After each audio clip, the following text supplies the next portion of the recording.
If you wore a uniform before 1990, there are 3 rule changes sitting quietly in front of you right now that could put money back in your pocket, cover a medical bill you already paid, or unlock a benefit your spouse has no idea exists.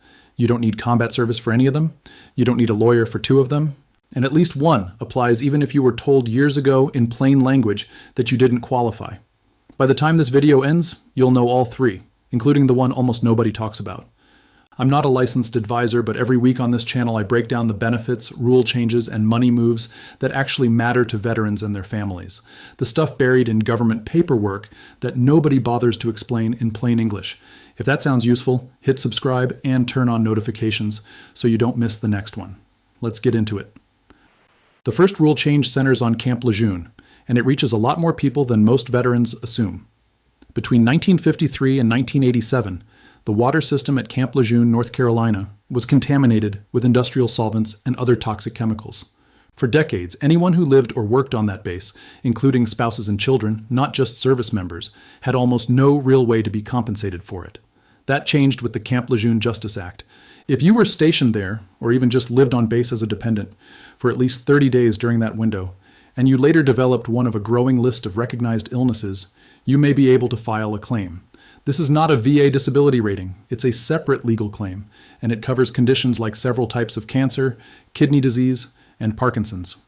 What almost nobody explains is that this applies even if you got out decades ago and never filed a single VA claim in your entire life. It's also worth knowing how this differs from a normal VA disability claim, because people mix the 2 up constantly. A VA disability claim gets you a monthly payment tied to a percentage rating. A Camp Lejeune claim works more like a settlement, meant to address harm that already happened, including medical bills you paid years ago, not just an ongoing condition.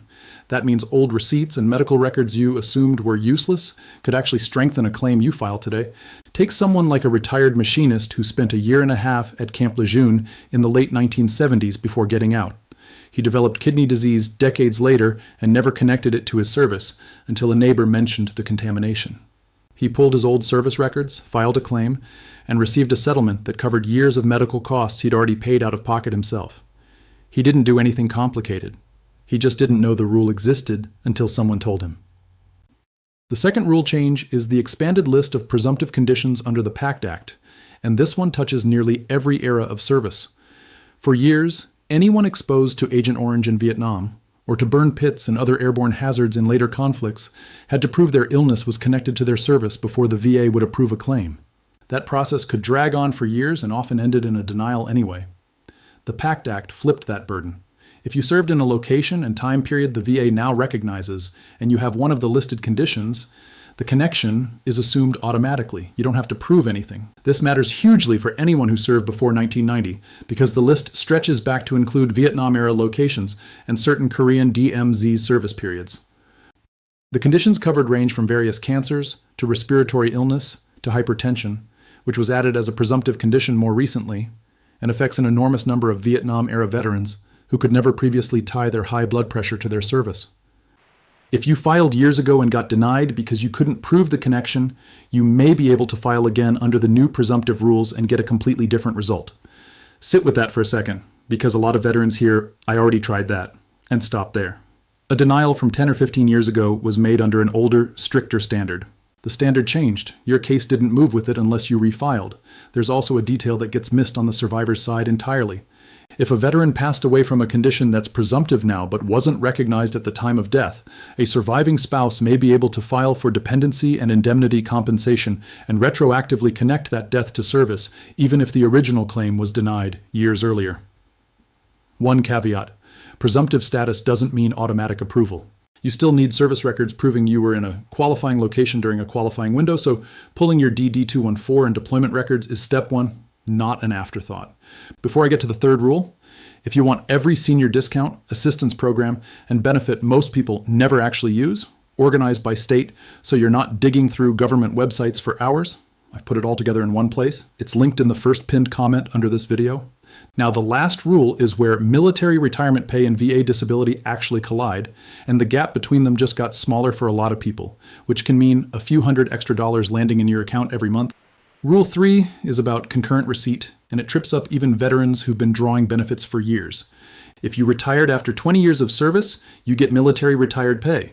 If you also have a service-connected disability rating from the VA, you get VA disability compensation. For a long time, federal law forced an offset between the two jobs. Every dollar of VA disability you received got subtracted from your retired pay, dollar for dollar. You weren't getting both. You were getting one payment split two ways. Concurrent retirement and disability pay, usually just called CRDP, was created to phase out that offset for retirees rated 50% or higher. Over time, eligibility has expanded, and veterans who were told years ago they didn't meet the threshold may meet it now, especially if their rating has gone up since their last review. There's a related program called Combat-Related Special Compensation, which works differently and applies when the disability is tied to combat, hazardous duty, or an instrument of war, even below a 50% rating. You can't collect both for the same disability, but many retirees never compare which one actually pays more and just stay on whatever they were originally placed into. It's worth asking for a side-by-side comparison, because a change in your rating over time can quietly flip which one benefits you more. There's also a fix widows and widowers should know about.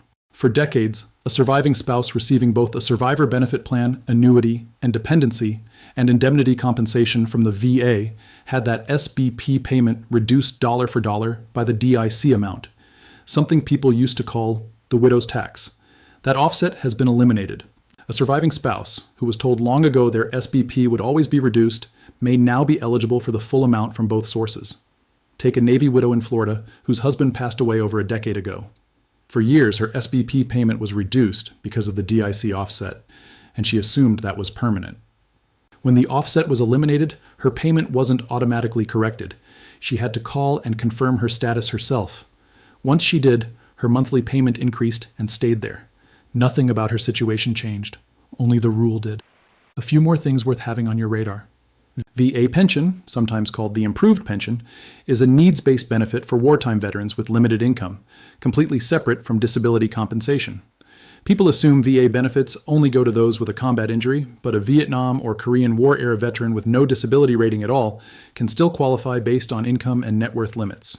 Layered on top of that is aid and attendance, extra monthly money for veterans or surviving spouses who need help with daily activities or are housebound. Veterans with a service-connected disability rating are also generally exempt from the VA loan funding fee, and that exemption sometimes gets missed by lenders who don't specialize in VA loans. So if you've closed on a VA loan recently while rated disabled, check your closing documents. And separately, many states offer their own property tax exemptions for disabled veterans, layered on top of anything federal, and they're almost never applied automatically.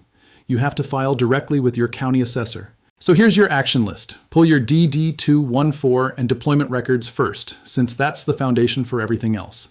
If you or a family member spent time at Camp Lejeune between 1953 and 1987, look into the claims process and hold on to old medical bills from that period. If you were ever denied a claim tied to Agent Orange, burn pits, or hypertension, consider refiling under the current presumptive rules. If you're a retiree rated 50% or higher, or rated for combat-related injury, compare CRDP and CRSC directly instead of assuming you're already on the better one. If you're a surviving spouse on SBP, call and confirm the DIC offset has actually been removed from your payment. Look into VA pension and aid and attendance if you're a wartime-era veteran with modest income. And check your VA loan paperwork and your county assessor's office for exemptions you may be owed. None of this required a connection or special access. It required knowing the rule existed. Most veterans who benefit from these programs didn't figure it all out in one afternoon. They checked one thing, fixed it, and moved to the next the following month. Nobody's going to hand you this list. Now you have it.